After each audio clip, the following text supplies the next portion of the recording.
Hello traders and welcome to the Friday wrap-up, December 18th, 2015. Traders, wow, the year's flying by. Man, less than 2 weeks to go and we will be in 2016. Unbelievable. What a great year it's been. Great year doing videos every day for you all, and for me, I get more out of it than probably you all do, but I absolutely enjoy doing what I do. And it's great to be here. Remember, traders, this is brought to you through FXCL Excellence in Trading. For those of you who might be new, the purpose of the Friday wrap-up is we're going to look at a bunch. I think it's over 16 daily charts. And all we're looking at is price action. Price action, price action. What are we going to expect for the week ahead? And what are we looking for in relevant to a lower time frame when we get down to an hourly chart or a 30-minute chart? Well, for those of you who trade a 15-minute chart.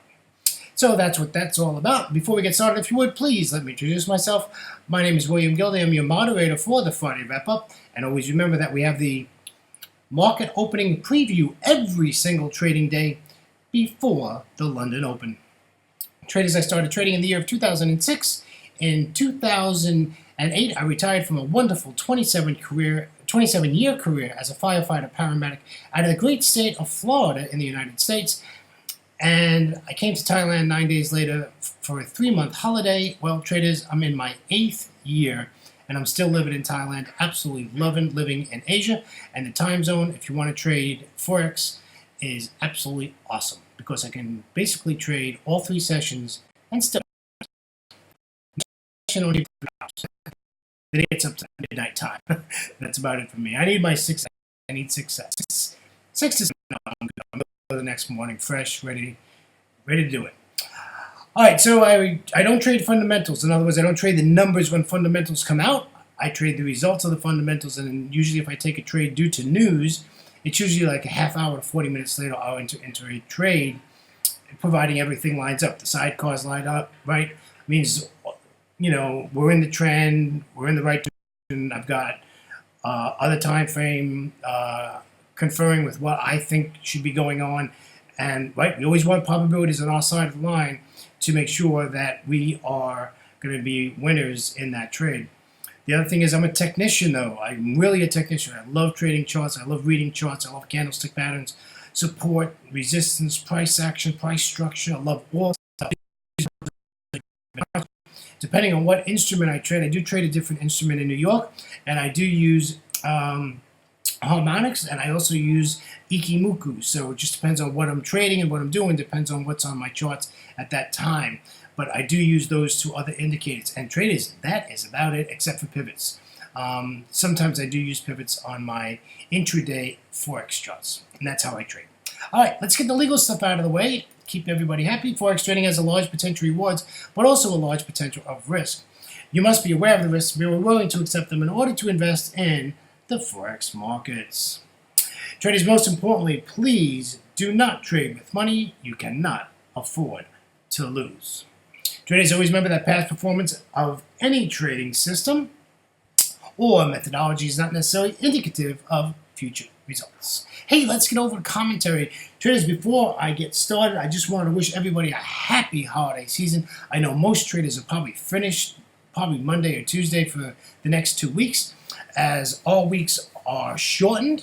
We only have 2 3-day weeks, and there'll be no Friday wrap-up actually for 3 weeks till we get our next Friday wrap-up, and that'll be 4, 5, 6, 7, 8. The 10th of January will be our next Friday wrap-up.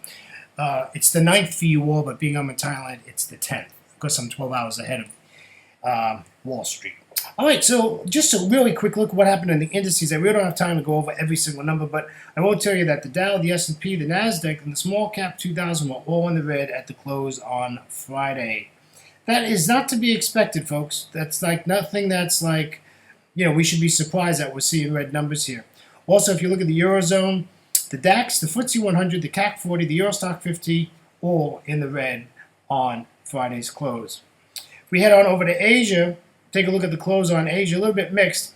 The Nikkei 225 was in the red as the S&P ASX 200 was in the green. The China 850 out of Shanghai was in the green, and the Hang Seng and the Kospi both in the red. So sort of mixed as far as Asia goes. I think that's got a lot to do with the situation with the Fed, and I think that Asia took a little the Fed thing a little heavier than most. I didn't see any big difference. I didn't see any big reaction. You know, the announcement came out, it spiked out a lot of people. I think a lot of people lost money for the FOMC announcement. For those who traded the numbers and didn't wait for the next one or two candles and then took the trade. And, you know, it was 2 a.m. in the morning my time when that came out. It was 1400 hours on Wednesday last week. On Wall Street, and yeah, so the Fed came out. That was the big news of the week. 0.5 interest rate. I think that's great. I think they're doing the right thing. I mean, I just think it's time. You know, like just get on with it. You know, like do it. And so I think they're doing the right thing.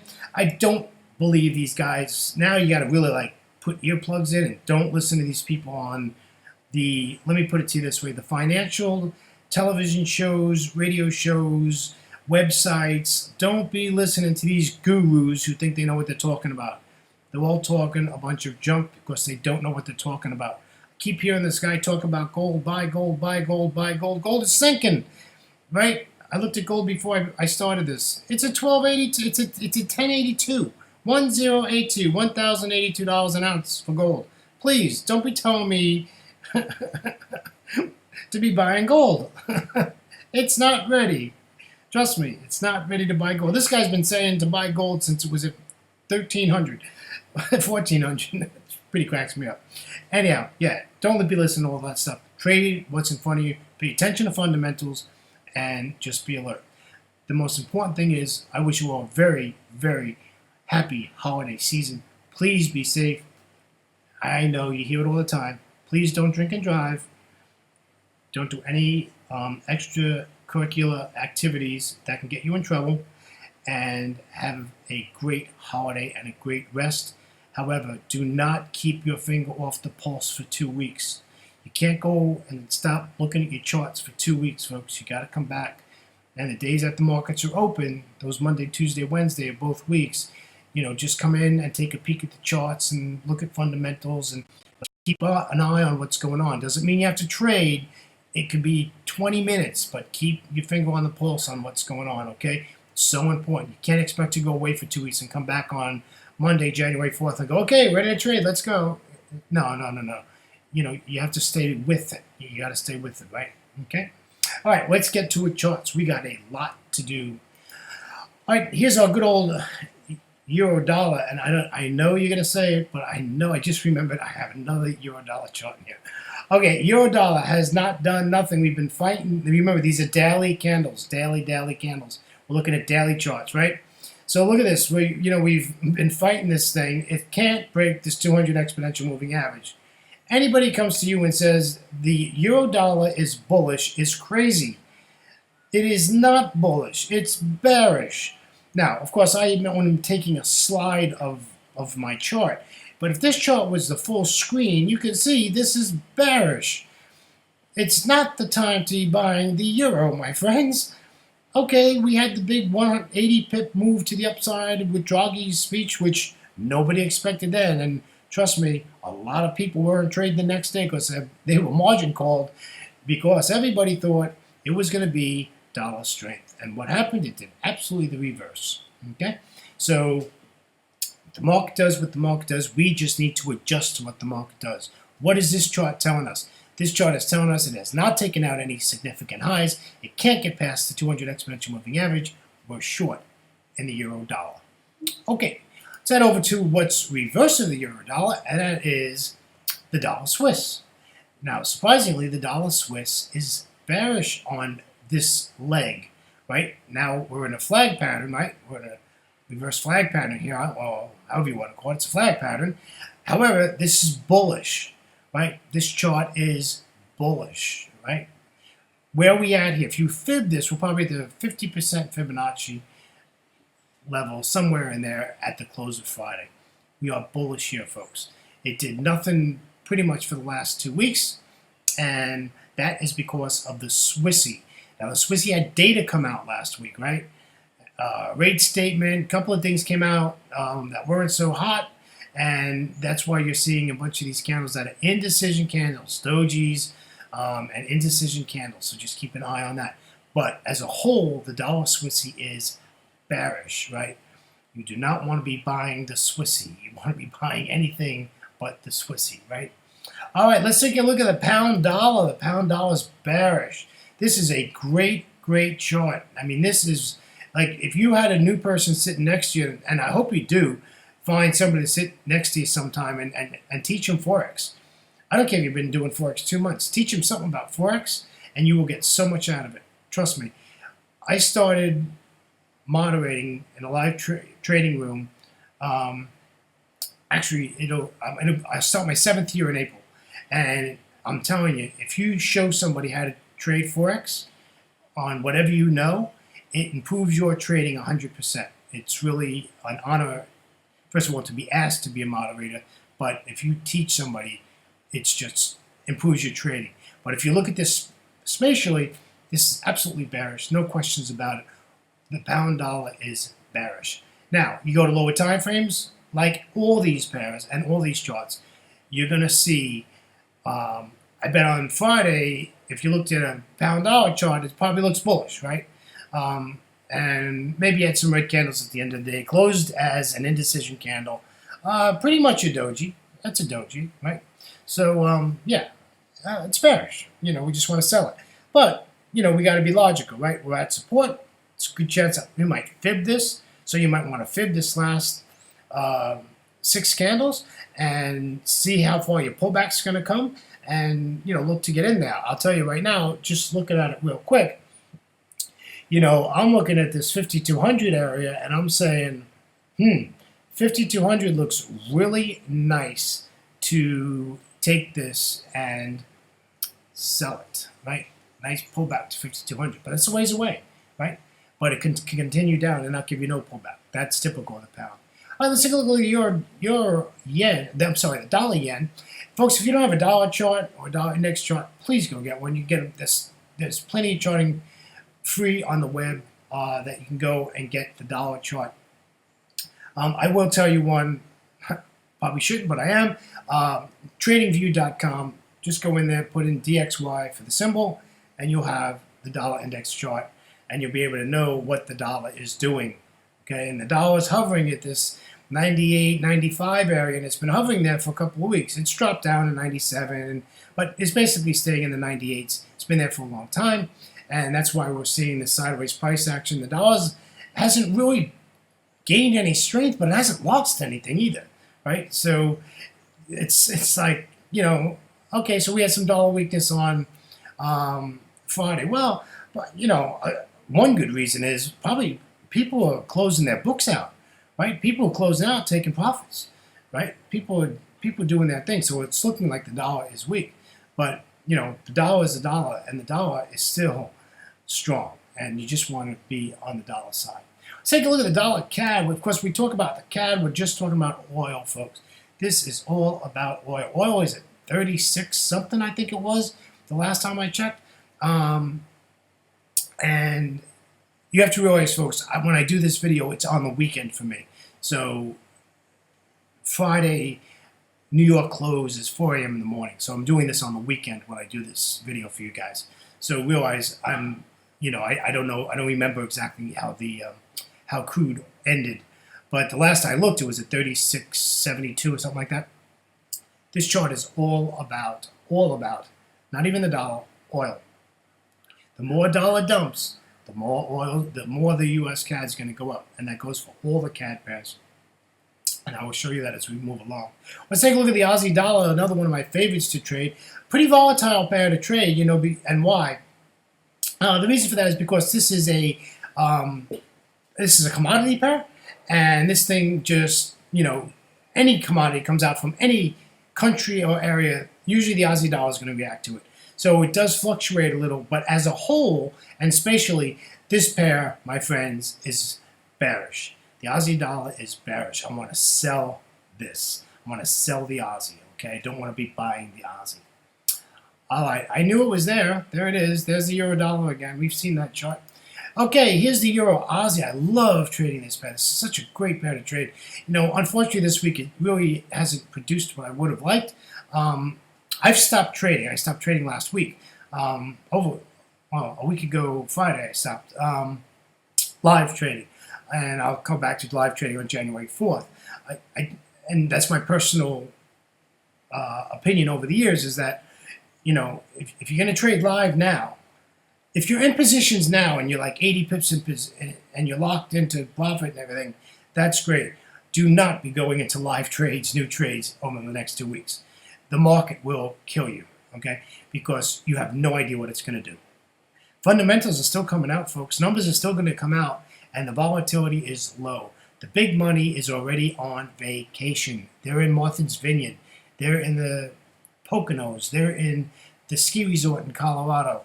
They're somewhere. They're in Spain. They're in Thailand. They're not trading, right? Okay, small money is trading. You don't want to be trading that. But the point of the Euro Aussie is it moves over 100 pips a day on the norm, and it moves great when it's in its trend. When it's not in its trend, it moves great when it's counter-trending, but I don't like to counter-trend. However, it's a great pair to trade. Keep it on your list. Another one is the Euro Yen. I trade it all the time. I trade it every day, probably. The Euro Yen, nice job on Friday. Again, I've stopped live trading for over a week, so I didn't catch any of these moves. I didn't take any of these trades. But again, this pair, if you expanded this chart out, this pair is 100% bearish. The Euro Yen is bearish, okay? And the yen is getting really strong.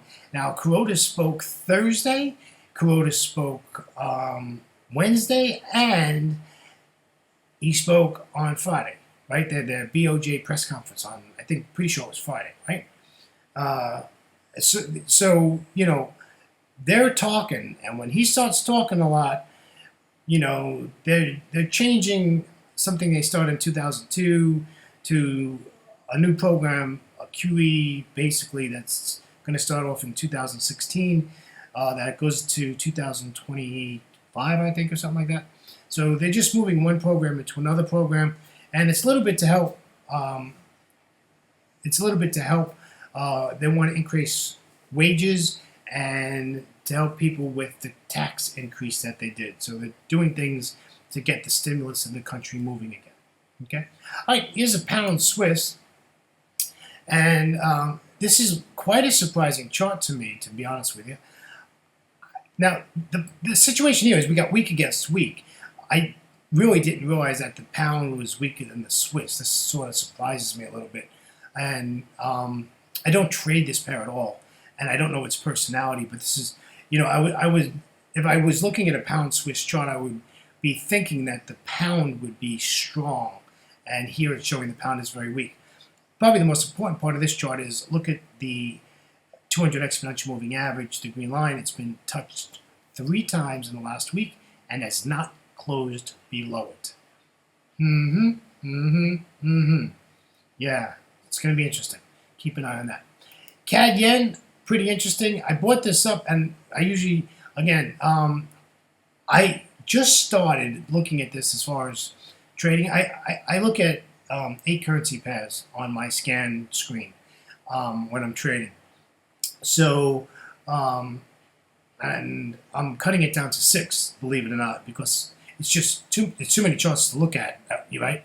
But I'm still at 8. I'm still looking at 8, so we're going to stay there. But, this is pretty interesting. But what is this all about, folks? It's not about the yen being strong.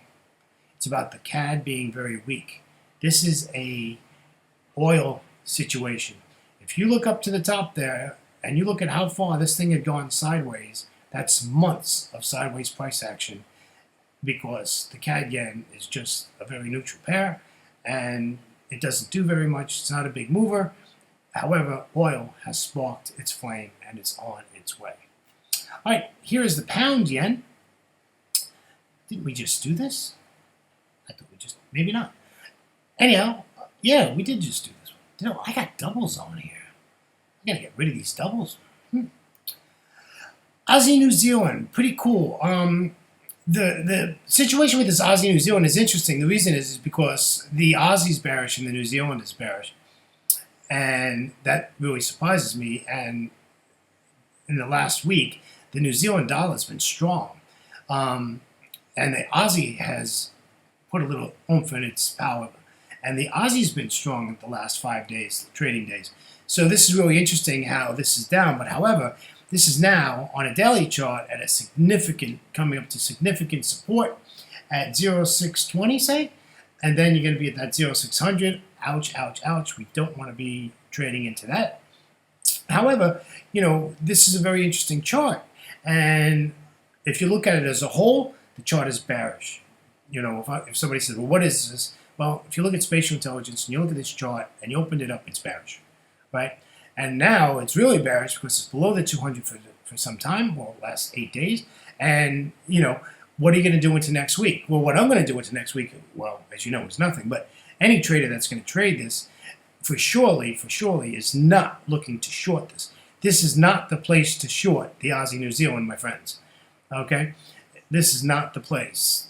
We need like some sort of a breakout, a pullback. We need something to happen here.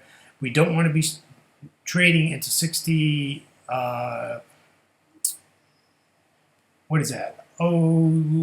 65, right?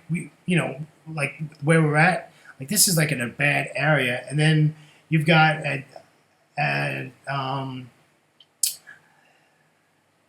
0.500, you got support, and that's where that red candle is with that wick on it. So you just want to, you just got to say, man, I just don't want to be trading into that. Now on lower time frames, that's going to look different, folks.